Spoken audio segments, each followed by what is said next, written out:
Hello, it's been a while since I brought you out here to this site.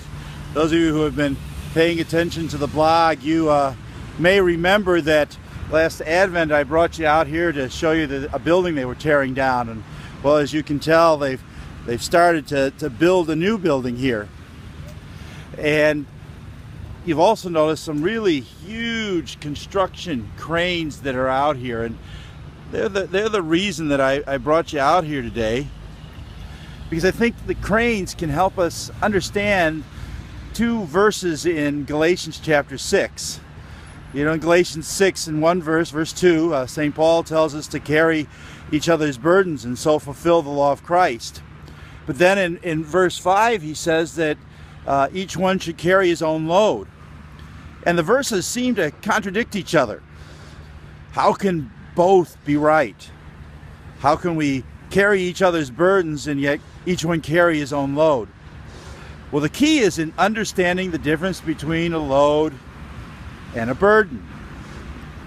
See, that's where the cranes come in.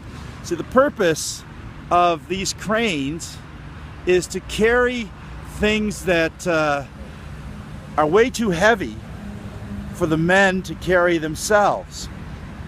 But the cranes do not lift and carry the small things, the things that the men, the workers, can carry themselves. See, that's the difference. A burden is something too heavy or too difficult for someone to handle alone. A load is something each person can handle by themselves.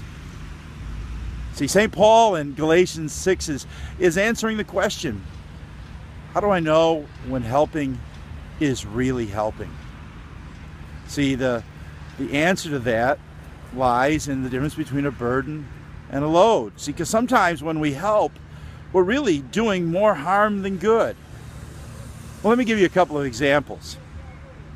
I had a mother call me once who was really frustrated with her son in college.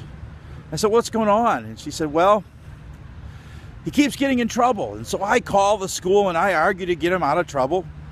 And then he gets in trouble again. And he's not doing well in class. He's flunking out of class. And I've tried everything. I've even written his papers for him. Well, you know what the problem is. She's carrying a load that he should be carrying. That young man needed to face the consequences of his behaviors and learn from them and change. But he didn't have to, because mom was facing the consequences for him. She was carrying his load. There's another example. A good friend of mine back in Texas, Dick Glass, once had a neighbor who fell, I don't know if it's out of a tree or off a ladder, and broke his back. And that man was immobilized for several months. And so Dick would go over to his house during that time and mow the lawn for him and do other things that the man would normally do for himself. But he couldn't now because they were a burden. Well, when the man got better and he could start doing them for himself, when they became a load again, Dick stopped doing that stuff. See, that's the difference between helping that's really helping and helping that does more harm than good. When we enable people not to live with life's consequences, when we take their load for them, we're not helping them. But when we help them with things that are too heavy, too difficult, that's carrying each other's burdens. That's really helping.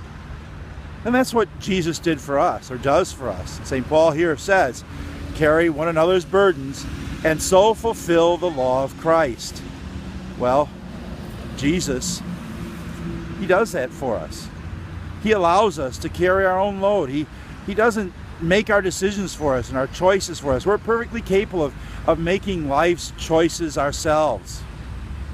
And when we make wrong choices, he forgives us, but doesn't take away the consequences. You may still get in trouble with work. You still have to pay the traffic ticket. You still, maybe your spouse may get mad at you. He lets us live with the consequences, carry our own load so that we can learn from those things, learn and grow and be able to walk more closely with him. But our burdens, the things we can handle ourselves, our sin, temptation, our addictions, the things we struggle with, death and other things. For those he carries for us. That's what he came to do. Isaiah says it so clearly. He was pierced for our transgressions. He was crushed for our iniquities. And the punishment that brought us peace was upon him, and by his wounds we are healed.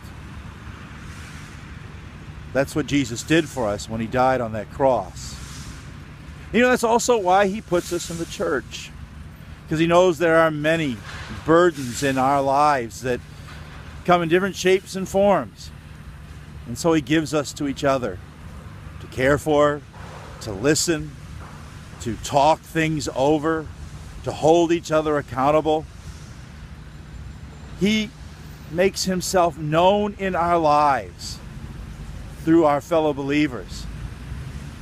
Jesus, through each of us, carrying one another's burdens.